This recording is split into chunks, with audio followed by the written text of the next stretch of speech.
Riddle me this, y'all. Is there anything in all of sport as an opposing fan that is more annoying or aggravating than Draymond hitting the nightmare celly on you? I challenge y'all. Seriously. Like I'm trying to think. And I guess it's a subjective thing. But as I'm celebrating and another win and I'm happy, I look on Twitter and I see Knicks fans like, yo, and I put myself in their shoes and I'm like, that has to be the most infuriating way to lose a game is a Draymond nightmare celly. Knicks come into Chase Center Saturday night, down Jalen Brunson, who had sprained the ankle earlier in the week in Los Angeles. It looks like a bad one. And Warrior fans, as you know, everyone responds to ankle injuries differently, but that looked like one that may linger, unfortunately, for Brunson, even when he gets back for their playoff run. And so you have this Brunsonless Knicks team. Karl Anthony Towns is back, even though he didn't play in the Madison Square Garden matchup. And I had completely forgotten about the Draymond Towns smoke. And it goes beyond, now, unfortunately, Towns lost a family member. And that's why he hadn't played in the game in Madison Square Garden. And Draymond didn't know that. Draymond's popping his mouth off on his podcast. And so there was that. But I think even beyond that, earlier in the year, Draymond was tweeting about Towns and basically his low IQ of basketball, right? And so I had forgotten about it until the game started. And Towns looks like he's going to 50 ball us in the first 6 minutes of the game. There's no Brunson. He gets all the touches. And I was like, oh, dang, okay. And, here's the thing with Draymond in the bulletin board material that he provides. At times, it has annoyed me, but I can live with it. I'm all right with it because the team rides with him. And so often in the NBA, at least, you get these end-of-the-bench role players who give the opposing team bulletin board material. And it's like, bro, that's not for you to do. Like, you ain't even playing enough to back it up.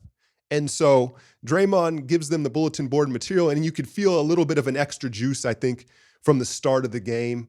You combine that with the fact that it was, a Saturday night primetime game, and they're going through Towns. And you know the Ewing theory, right? The Bill Simmons Ewing theory. Some of y'all have said I don't use it right, but how I understand it is a star player goes out, and for a limited time, the team actually plays better. But there's some other elements to it. But ironically, it started with Patrick Ewing getting hurt and the Knicks playing better. That's why it's called the Ewing theory. I thought that there was some of that with Jalen Brunson last night. Brunson ball, look, there's no doubt they need Jalen Brunson to get where they want to go, especially you see closing games. But the Brunson ball that they play and the pace he wants to play, I don't necessarily think lends itself to OG. Bridges. They want to play at pace, right? And Brunson doesn't necessarily want to. And so you saw the ball skipping around for the Knicks. They played faster. And at least in that first quarter, they were shooting the seams off the ball. And so I thought there was a little Ewing theory for the Knicks in this matchup. And then you add the extra Draymond Towns juice, and you had what felt like a playoff game last night. Strategy-wise, I thought the biggest thing was targeting Towns and getting him in foul trouble, which not very hard to do. That's been Towns' problem his entire career. Him and Jaren Jackson Jr. are probably, if you want to consider like true star players in this league, they are the worst at playing with fouls and getting into foul trouble. But you saw Steph slow down and make sure he got the foul early on Towns. Then Jimmy slams into him. And then Draymond baits him into a third foul early in that second quarter. And I think that's what happens with Towns. He's gotten better with the silly fouls, but he knows the label on him. He knows that people think he's soft. Draymond let everyone know. He looks right in the camera. He's soft, right? And I think it works against Towns a lot of the time where he's so out to prove that he's not soft. He gets over physical in situations that he doesn't need to be, and then he picks up fouls. And so I thought that was a big part of the strategy. And then defensively, even when he got back in and he carried them offensively, with 29 points, 13 boards, the big issue is once Towns gets into foul trouble, he's useless defensively.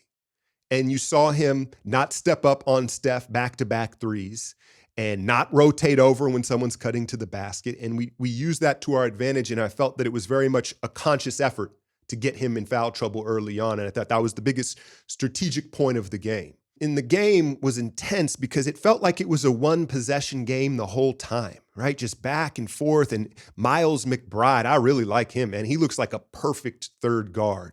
Two-way player, high release, high IQ, anticipation. They said that he was a quarterback in high school. You could see that in his play. He anticipates for a young player, and he did a really good job on Steph. But, we go back and forth, and we can never gain that double-digit separation. And I think it's a credit to the Knicks. I know some of you are going to say, hey, without Brunson, that shouldn't have been as hard. And we should have been able to close that out easier.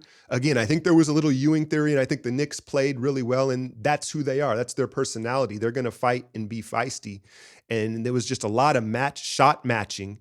And then it became defensive and physical. And that's what you want to see. You heard Steph compliment the refereeing after the game, like, hey, they called it pretty even, and that's what we want to see. And it allowed for the physicality to ratchet up and the defense to ratchet up. And in those circumstances, the way this team is built now, I like our chances. Jimmy still not giving us a ton of offense, right? But it's those early fourth quarter minutes where he's either getting to the line or creating shots for others. It's still so effective, right? But one thing I did notice with Jimmy is he's so methodical, and he wants to play with so much deception. At times, I think it throws him out of rhythm. It's super hard. Like if you want to get into a mid-range jump shot, or you want to get into a pull-up jump shot, if you come down, change pace, look to the weak side, and then try to like sneak it up, it's much harder to get in rhythm. And again, they did a really good job on Steph, who he wasn't super efficient, but I thought he defended in key spots and he hit shots in key spots. And, he could walk into 25, 26 points. But here's the thing. We can talk about this playoff push and what this team looks like. And I think first and foremost, we all understand the health of the big three is the most important thing. But the reality is they're all older. And how far this team goes, how long of a run they make this year, it really is going to depend on Moses Moody, Jonathan Kuminga, Quentin Post, and Guy Santos, the young guys, Podziemski. I'm trying to pronunciate better. Y'all be getting on me, and it's just, I'll be better. I'm trying to be better. But, and so to see Moses out there with really the biggest shot of the game, that sneak layup, but it wasn't just that. It was, if you noticed, in clutch time, in a one-possession game, there was a possession that stood out. I put it in today's breakdown, where typically Steph would circle back out to the ball for some sort of handoff, and it was like, all right, Steph, it's got to be you, and Mo catches it on the wing, and he looks at Steph, and Steph clears back out. And it was that big layup from Moses. Jimmy comes around and he just sneaks by him for the layup. And there were several possessions, including the Draymond nightmare closeout layup, where Moses had the ball in his hands on these clutch possessions. I never thought I'd see it. And it's just dope to see because he's earned that equity. He's earned that trust. You can see how relaxed the big three, the vets, are with the ball in his hands in those situations. It's not like it's like, well, we're not doing this, so it's not being forced. It's naturally happening. And he continues to deliver. And the way he's defending, I don't see how he comes out of the starting lineup. It looks like Moses Moody. I mean, we know with Kerr, anything's possible, right? But it feels like he is that starting two guard because it's all coming together for him. And again, for him to earn that equity and trust, I think makes it even more special. Kuminga, game 2, continues to look good. And you can see he's reading from the book of Jimmy. And Jimmy alluded to it post-game, right? He's watching a bunch of tape on him, and you're seeing the big power plant and the multiple pump fakes. But there is an art, I'm talking about Jimmy and his deception and his shooting. There is an art to throwing these big pump fakes and all these hezzy moves and then still having touch to finish the shot. And it doesn't happen overnight, but you see him working towards it. He's just been vicious downhill. And, he shot 6 free throws, and I love seeing him box out, run out the floor, and just fit within the system. And so that's exciting to see. I will say, as it got stagnant and there was those frustrating minutes where we couldn't take advantage and crack the game open, one of the unintended consequences. I had just spoken last game about the run game that Jimmy provides. Slow the offense down, kind of burn clock, and be methodical with it. You notice, I think it was Sacramento, Steph had an 8-second violation. And there were several possessions in the second half where Steph, naturally playing with Jimmy now, they're not going to push the pace every time. And so Steph's walking the ball up, and I don't think he's used to it. And we found ourselves getting into the split action or getting into the offense just too late. And then you end up taking these tough shots against this Knicks team who, look, they've got a lot of individual defenders.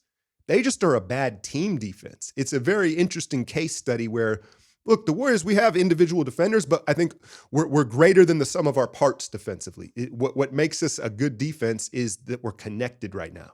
And the Knicks, OG, Bridges, McBride, they have all these guys that can defend, but they're not on a string and they don't communicate. And in today's NBA, I think you can make the argument that team defense is more important than individual defense. And I think that played out. But they got to, even if you want to slow down and have a slow Jimmy-paced possession, get it into the front court earlier so that we can, it's just not a melting clock each time. But all in all, I'll take it, man. They continue to win, but so do the Wolves. So do the Wolves, man. So it's, we got Denver and then Milwaukee, back-to-backs here. I like that Denver's on the front end because obviously it's a more important matchup being a Western Conference foe. And, Pod should be back from the back strain. That's what I heard in the report.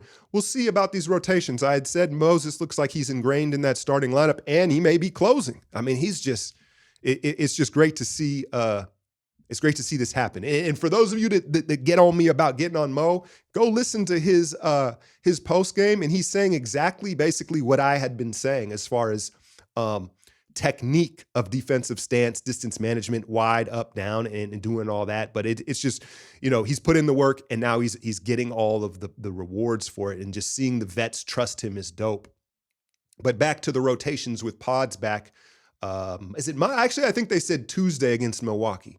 Either way, Looney only played 6 minutes last night. I was kind of surprised to see Gee get the start against New York. And there were some minutes in that fourth quarter where Towns was kind of overwhelming us in the paint on the offensive glass. And I was thinking like maybe Looney or Post should be in there. And we stayed small. And so you imagine against Denver, you're going to get a little heavier dose of Looney. Maybe that was some of the strategy last night as having Looney fresh. Post tweaked that ankle again, but he played through it. And so we'll see. Denver, VIP podcast on Patreon yesterday. To me, I'm going to jinx it, right? Y'all know I'm going to jinx this. But Denver, to me, are the most vulnerable contenders in the Western Conference. You saw Jordan Poole bury him last night. Man, JP, okay. But my point is, listen, Jokic is inevitable, and you have to start with that. We know that he can beat you basically by himself, but Jamal Murray you still don't know what you're going to get from him. I know he's been playing better. He's still sporadic. AG is injury prone, and then none of their role players can really create a shot on their own. I know Russ has had this resurgence, but I don't know about you. I don't trust him with the ball late in games. So we'll see. It's a regular season matchup, albeit a big one, especially considering the jostling for standings right now. But let's keep it rolling. As always, hit that like, share, and subscribe. I'm out, y'all.